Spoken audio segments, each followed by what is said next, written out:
Hi, you guys, Dave Mad Max 6, and we're back with the doc. Dr. N, welcome back to your show. Glad to be back. So, Doc, I want to say that right from the beginning. We actually took a little break, and it's not because of your fault. Sometimes you're really busy, but it's actually my fault. The Olympia was right around the corner. I was busy, but now the Olympia's over, so we're back with the doc. People were actually upset with me. They were like, "Where's the doc? How come there's no more new episode? Are you going to shoot again?" And we're back, and you are a hit. I told you just before, and I knew since the beginning. Hasn't been quite a year since we've been starting those episodes, but it's been a while, and it's really catching on. And you're telling me even that now you're getting emails and phone calls to your office directly that have seen the video that are excited and happy about what you're doing. So you also have a website coming out soon. Talk to me a little bit about that. Well, first, it was your idea, and I was just surprised that it caught on so much because you would think a lot of this information would be out there. There's nothing secretive about it, it's just stuff that's been gathered over the years, and of course, basic physiology. Yeah. But yeah, my intention is to, in the next couple of weeks, we should be finished with more of a content-based website. Sort of, I asked them to build it around the concept of Medscape, where you can look up different things that you're interested in, and through a search engine. Obviously, I'm not going to have a complete knowledge base because I'm not practicing cardiothoracic surgery or anything like that. But hopefully things that are of interest to people in this field of sports and regenerative medicine. So yeah, look forward to that in a couple of weeks. And I think it's great that now they will also be able to we'll be able to use the videos on your website as well as Muscle Insider's website and of course YouTube. I think the more channels we have, the better it is for people because I think the word is really getting out and people are sharing the information, which is what we wanted. We just wanted. You're not getting paid for this. I want to make that clear. When I came to you with that idea, it was just an idea because I thought this has never been done before, and I know through personal friends that this is for some reason some information that's really hard to gather or actually get the real answer from a real physician. So that was my idea. But you're not getting paid for this, and you volunteer your time, and you're very generous with that. So I think it's great when people actually are telling you and telling me and telling Muscle Insider, Scott, my partner, that we're doing something good over here. We're helping a lot of people. Yeah, the idea is to educate. Right. People get into trouble obviously when they use bro science, gym science, whatever, and that's not a good thing, obviously. Yeah. And to do it better is what we're after, right? Yeah, that's awesome. So I'm really glad it's actually translating on people reaching out to you directly, and I keep getting questions after questions from all over the world, you guys. So I know you guys enjoy the show, and we're gonna keep doing it as long as you guys keep watching it. So when you have your website ready to go, the address I will of course put it on the video like we do with your email and contact info and all that stuff. So right away we're gonna get started, you guys, with your questions since it's been long enough. Okay, so first question. Um, okay, actually, I'm going to do this one first because this guy's very pressing. Now, actually, you guys are putting some pressure on me to ask the questions first. Okay, so Dave, could you ask the doc his thought on peptide? A lot of questions about peptide lately. You notice that? Yeah, about peptide apanoreline CJC-1295 with DAC. The ring a bell, or do you know what he's talking about? Okay, with DAC and or MK-677 for increasing GH. I have been told I am deficient in IGF-1. I am 42-year-old male, currently under doctor care for TRT and doctor suggested sermorelin. Also, a side effect for increased GH is water retention, which usually translates in high blood pressure. If this is the case, is it really advisable for me to use peptide like apanoreline or even sermorelin? Lastly, this is a long question. Lastly, can these peptides help with tendonitis in joints or knee that are thin on cartilage? Thank you. I can you remember all that. So with regard to the first part of the question, the peptides, ipamorelin and sermorelin and CJC-1295, they're all growth hormone releasing hormone analogs, and they're tweaked, if you will. The first 29 amino acids, the peptide, I think it's 44 long typically for growth hormone releasing hormone, but they're tweaked so that basically the difference is that the half-life of each. So I believe in that group, Sermorelin has the shortest half-life. Ipamorelin has a little bit longer, but CJC 1295 has the longest half-life by far. I think I have to double check, but I think it's like 8 days. It's significantly longer half-life than either Ipamorelin or Sermorelin. So again, the difference is also that Sermorelin is legal. Sermorelin was the first analog of growth hormone that was made way back when. A company made it for dwarfism to treat small stature. It didn't work because not all dwarfism is. I say it didn't work. It didn't work for the whole group because not all causes of dwarfism are the same. So it would work in some, it wouldn't work in others because, again, it's a growth hormone releasing hormone. So if there's something else broken in the system that's affected by growth hormone releasing hormone, it's not going to work. So Geron had the patent for a long time. It fell off patent several years ago. And of course, they kind of scrapped it anyway and just went to first the cadaver growth hormone, and that worked for everybody. And then the synthetically made growth hormone, so you didn't have a risk of carrying with it whatever the cadaver had. But that's relatively cheap. They've also come up with another one he's not asking about called Tesamorelin, which is also legal. Okay, they use it now for AIDS wasting and more, not AIDS wasting so much as lipodystrophy, where the fat deposits where you don't want it and it gets removed from where you do want it. Typically, it gets removed from the face and deposits in the abdomen, and Tesamorelin tends to reverse that problem. But I don't want to get too far off base.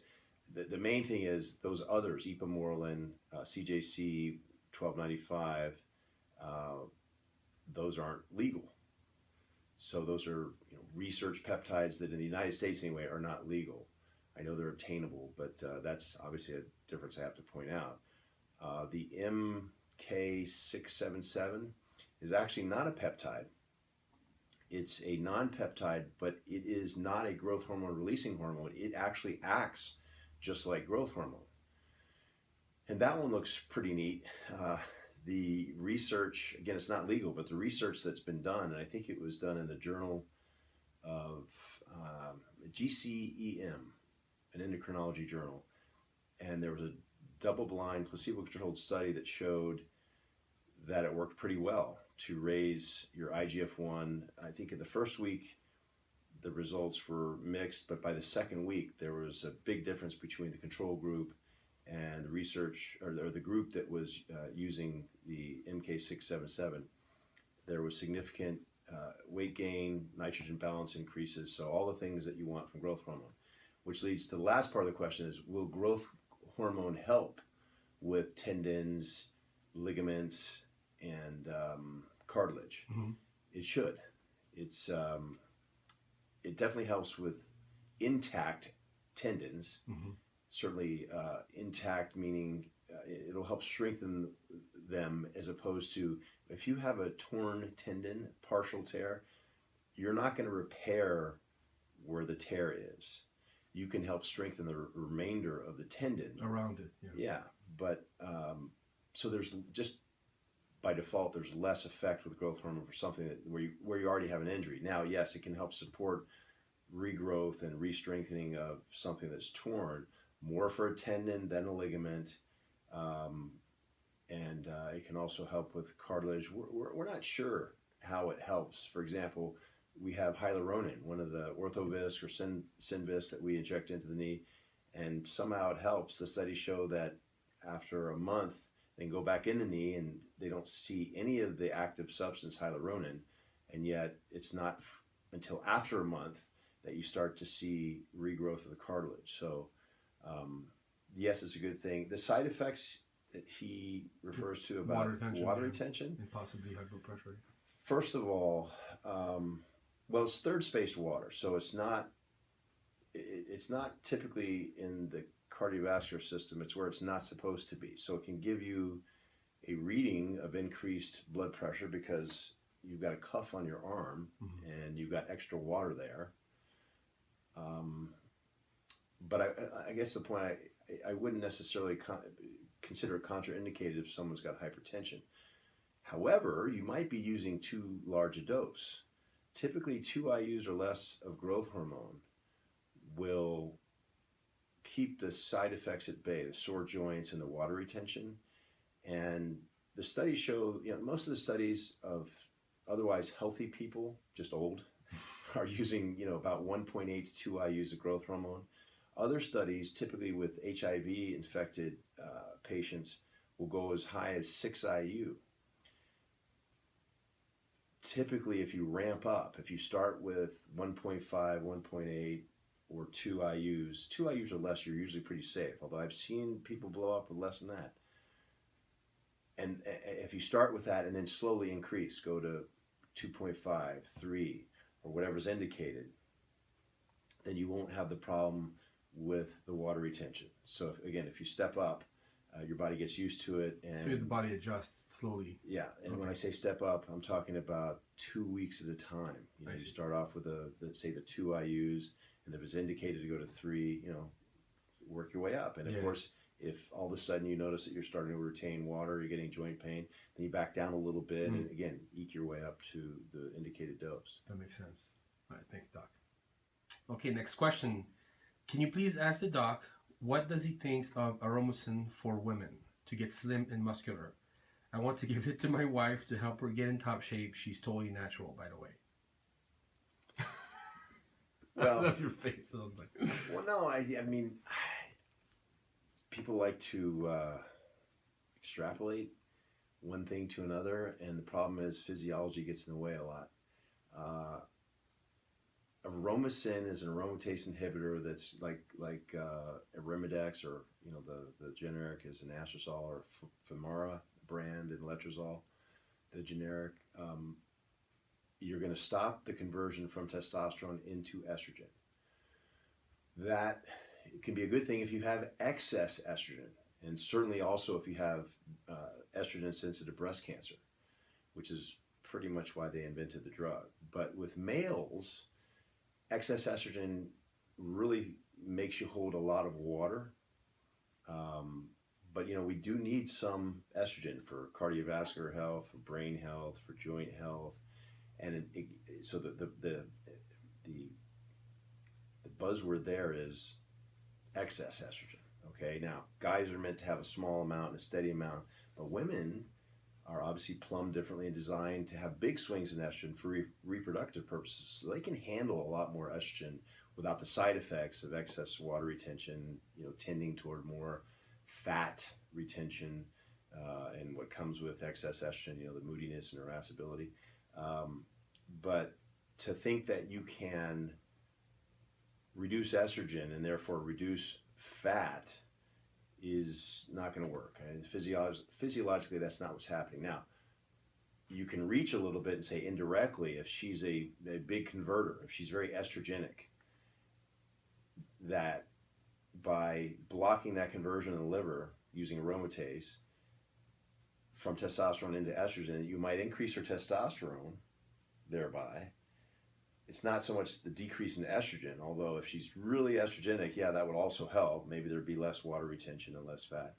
But there you might find that, as long as she's working out, eating right, sleeping right, that would leverage the process of building more muscle, which of course would raise the metabolism. Those two are synonymous, muscle and metabolism, and then get rid of some fat. But that's, I won't say it's an extreme reach. I mean, that's the physiology behind it. But the idea of just giving someone an aromatase inhibitor and they'll lose fat and put on muscle to get in shape, basically, not that easy. Yeah.